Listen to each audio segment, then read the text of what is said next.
Moltres is coming in hot September 8th. We'll have a special 3-hour event, Moltres Day. Link in the description if you want to find out what the 3-hour event period is for your time zone. But yeah, Moltres will be available again. You'll have a chance to get the shiny, much like with Articuno Day and Zapdos Day. And just like with Zapdos Day, Moltres is going to have a special, exclusive attack, Sky Attack. Now, if you've seen my analysis on Sky Attack Lugia, you'll know that Sky Attack is kind of a big deal in Pokemon Go. It's one of the better charge moves. But does Moltres really need it? And since we have 3 hours to pound out as many raids as possible, what are the best counters to the Moltres raid? Well, this is a clip from my livestream swag tips where I cover both of these topics and then some. I am convinced that every Moltres encounter that we will have on Moltres Day will be Sky Attack Moltres. All the Zapdoses were Thunder Shock, and for that reason I think all the Moltreses are going to be Sky Attack that we're going to be fighting. They could change it up. I could be mistaken, but to be quite honest, the Sky Attack Moltres encounter will likely be the hardest, if not the second hardest Moltres encounter to overheat. So best to be prepared to beat down this Moltres. And to make things a little bit easier, I put a little DPS cutoff line here. I think it's 20.833. That's the DPS cutoff for the 2-man. Ancient Power Rayquaza, or Rayquaza, just barely makes it. It just barely makes it so much that don't use a team of nothing but these or you'll probably fail. And Regirock actually just kind of barely misses it. Because I'm using the Troze here, you miss the dot, but the dot is like ever so slightly underneath it, kinda. So these guys kind of skimping it. But as I talked in the past about doing like a 2-man clear or like a solo or any sort of challenge clear, the extreme DPS of something like Tyranitar with Smackdown is so great that it makes using, you know, 1 or 2 of these kind of reasonable, because it's your average DPS, not the DPS you have constantly throughout the fight. It's the average. So you got a little big here, you got a little small there, and they kind of even out in the center, and all of that is above that 20.83 repeating line. So good deal. So yeah, best counters here. You might notice, if you saw my graphs in the past that went over the overheat battle, you'll notice that Rayquaza is doing a bit worse. And the reason for that is because Sky Attack is a flying type attack. Rayquaza resists fire type damage, but does not resist the flying type damage. Because of that, it's having a less good time in the Moltres raid. But because we're going to be up against Sky Attack, I decided to throw in Raikou Sims, because Raikou resists that flying type damage, making it much more useful in this fight than it would be against the overheat. But at the end of the day, Golem and Smackdown Tyranitar is all you truly need to know to beat down on the Moltres encounter. Like the high Kyogre and Raikou here, this is weather boosted, so if it's raining outside, then they're going to be that much better. But if it's not raining outside, well, now they're sinking very close to that red line. They're sinking so close to that red line that a level 31 Rock Throw Stone Edge Golem is doing as well as them. And if you're above that level 31, well, then you're doing that much better. Just to clarify here, I didn't mark it on here, Golem does meet another Ultra Friend breakpoint at level 39. Yeah, so since level 39 is basically 40, I decided to not make another point because the point would probably be hidden by the Troze because it's basically level 40. If you want the extra level of power, then level 39, Stone Edge Golem. But even then, even the level 40 Golem cannot compare to the level 30.5 Smackdown Tyranitar. So if you have Smackdown Tyranitars going on, then you are squaresies. Flying type attacks are resisted by electric type Pokemon and rock type Pokemon. So yes, Alolan Golem will have that extra resistance, and I completely forgot about that when doing these. So my mistake on that. Sorry about that. I mean, if at the end of the day your Smackdown Tyranitars are going to be the better pick, but compared to Golem and Alolan Golem, in the absence of Smackdown Tyranitar, the Alolan ones will be better. I completely forgot about the electric typing and the Sky Attack, and it's been a long week, let me tell you. It'll be like where Golem is, but more to the right, which is the goodness. Like, I remembered Raikou. I was like, yeah, Raikou, electric resists flying. It's going to be much better in this fight now. Totally slept on Alolan Golem. Man. Zapdos will also probably be a good option for this fight. I didn't include it because it's, you know, strictly worse than Raikou. And as you can see down here, I know it's a little bit of a cluster, but Raikou is already just barely making the 2-man cut. And if you're falling below the 2-man cut, then you're falling below level 31 Golem. And if you're you're at the level of like Sudowoodo then. So I really can't rep, you know, powering up and using a Zapdos for this fight. It's certainly not a bad option, but compared to these like powerful rock type Pokemon, what Pokemon are you really going to be using? Oh, another thing I noticed with this graph, I labeled the Water Gun Rock Slide move and the Water Gun Rock Blast move. This is the Rock Throw Rock Slide Double Legacy Omastar. I thought I put in the text for that. I put in the text for everything else. I might have accidentally turned off that layer when I exported. But this is the Double Legacy boy that just makes us all feel bad. So, yeah, usually this little guy here is better than Golem. But because we're up against Sky Attack, it doesn't have the double resist to the Fire type charge move, because there is no Fire type charge move, which makes it, you know, as good, slightly worse than Cantonian Golem, and then as good, definitely worse than the Alolan Golem that is not featured here. Oh yeah, and before I get to the special solo graph, I just want to throw out here, for the 3-man, the DPS is like 14 that's required. Alright, so the bottom of this graph here is 18. 14 is like super crazy low. So the 2-man, that is a challenge, and you can go for it for the gold, the hashtag achievement, but if you just want to slay a whole bunch of Moltres and have the maximum amount of Pokeballs for, you know, catching it, the premier balls, then doing it with 3 or 4 people will probably be ideal, because you still need the 20% total damage to get the maximum amount of bonus balls, and it's going to be a super easy 3 and 4 man, so... Right, so if you're not going for glory, you may as well go for the easy, which is like 4 people, using basically anything that's a rock, right? Or water. Zapdos can work out there. Now that that's said, let's get on to the special solo. If you guys aren't aware, there is a brief window of time where it's like the raids started a tad later than other raids. And it crosses over the end of the event period, but the raid is still up for like a couple more minutes, right?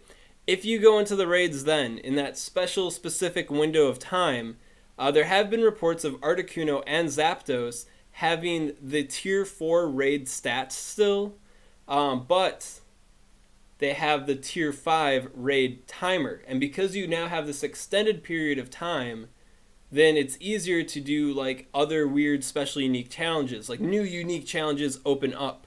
And because Moltres is so ridiculously easy to beat with rock type Pokemon, it does open up the opportunity for a special Moltres solo. So this is a very specific situation. I imagine like 99.99% of the Pokemon Go population will not be able to participate in this. But if you are, or if that is something that you're hunting for, you're trying to stay vigilant for, well, this is the cutoff line. It's 25 DPS. That's what you have to be making. I really do not advise using a weather boosted Kyogre or Raikou for this as like your main fleet, because they are just barely towing the line, and you will have to re-lobby, and the re-lobby decrease in DPS will push them under. So the main focus you want to have here is, once again, the Smackdown Tyrannitars. Now, if it's partly cloudy outside, well, Smackdown Tyranitar gets turned up to frickin' 18. I meant like as a dial. The DPS just goes straight through the roof. I think it's like 35 or something nutty like that. But the Golems then achieve a level of DPS that can also participate in the special solo. So, weather boosted Golems and Smackdown Tyranitar, weather boosted or not weather boosted, are going to be extremely good options if you want to achieve the special solo. Now, if you do want to go for the special solo, I highly advise that you use Go Battle Sim and you try to confirm there that you will have the DPS required to do that. It's going to get a little tricky though, because there's no switch, there's no button to simulate a tier 4 raid with a tier 5 timer, and because you need to base it off the tier 4 stats, right? Isn't that just annoying? So do it as a tier 4 sim against Moltres, like you're trying to solo the tier 4 raid, and then look at what the DPS output is in the simulation result. If it is higher than 25, then you should be golden. But you're gonna want it to have you're gonna want it to be a lot more than 25, like 26 or 27, just to make sure the re-lobbying doesn't get you, because you only have really one shot to get the special solo in, so you want as much wiggle room as possible. So bunch of SmackDown Tyrantars, Brooks no argument against the special solo Sky Attack Moltres raid. Do we want Sky Attack Moltres? Now, of course we do. It's a collectible, but how useful is it truly in the meta? These are counters to the Machamp raid, and specifically I'm using the counter Heavy Slam Machamp raid, which is the hardest Machamp raid boss, but it's also one that really shows the advantages of using a Moltres. In the past, Overheat Moltres, all the way down here, very close to the solo line, was kind of a nice additional Pokemon. If you have it, it'll help you out. If it's clear weather, it'll help you out, but definitely not the most optimal option to use for the Machamp solo. Well, with Sky Attack, it's definitely battling with the best of them. Some pretty significant tankiness, more tanky than the Psychic Mewtwo. Not as tanky as Ho-Oh or Lugia, but much more DPS. And if DPS is an issue for you in this fight, or if you don't have either of these two Pokemon powered up, well, Moltres will be very helpful in that regard as far as getting this achieved. And looking at the simulations here for the breakpoints on Fire Spin, level 27 Moltres is actually quite good. It's in league with Hurricane Dragonite, and both of which are well above the solo line. So you should be having a pretty decent time there using Sky Attack Moltres for the Machamp solo. If this is something you're struggling with, I'd say, stick to the level 33.5 or the 27. Don't overinvest in the Moltres, but if you want to, by all means, you certainly can. But yeah, very nice, helpful Pokemon for the Machamp solo. And if it's clear weather outside, well, then the Fire Spin gets a weather boost, and then it'll be likely one of the best, if not the best, Heavy Slam Machamp counter under clear weather. Still competing super hard with the Lugia and the Psychic Mewtwo, but now it's a little bit more questionable to put all your chips onto the Ho-Oh here. Ho-Oh is certainly not a bad option for the Heavy Slam Machamp solo, though. If you're already doing the Machamp solo without Moltres and you're having a good time clearing it, no problem, well, then there's absolutely no reason to power up a Sky Attack Moltres for this raid. You're already beating the raid.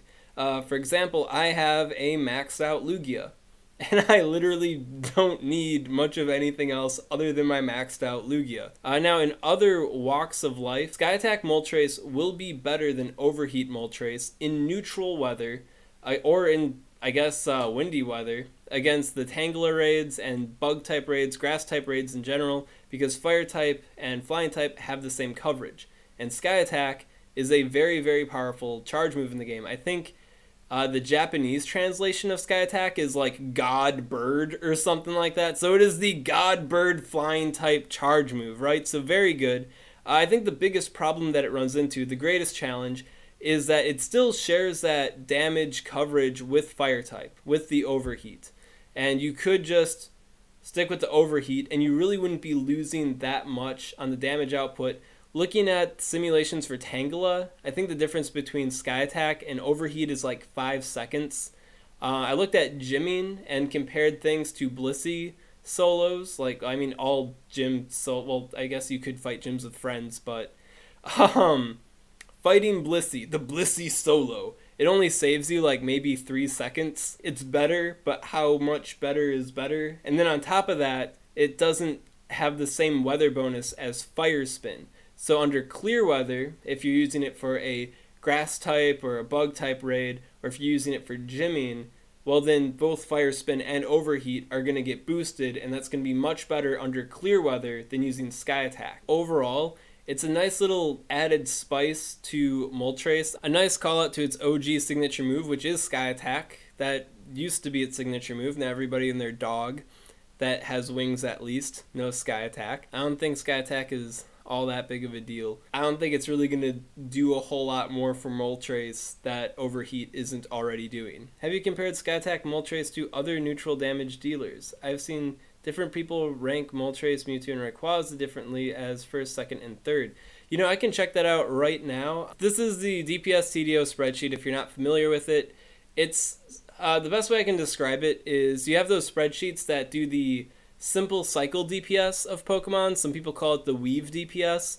Well, this is like that, but way better. It considers the faint time and the energy waste that you can have from fainting too early and the energy gains you get from taking damage. So it's a much more comprehensive view, which is why it's called Comprehensive DPS Spreadsheet, as far as a Pokemon's generalized performance. Massive kudos to the Bioweapon on the Game Press team for developing this, because it makes a lot of short, easy Pokemon Go analysis stuff like that much better. And because it's vetted, it's usually very accurate, but you have to understand what you're working with. Seems like the Fire Spin with the Sky Attack on Moltres under neutral scenarios. As far as straight DPS goes, it's the number 1, 2, 3, 4, 5, 5th place DPS. Now this isn't some crazy Espeon nonsense with a fake attack that has completely bad stats compared to what we thought it was. No, we know what Sky Attack is. So this is guaranteed number 5 DPS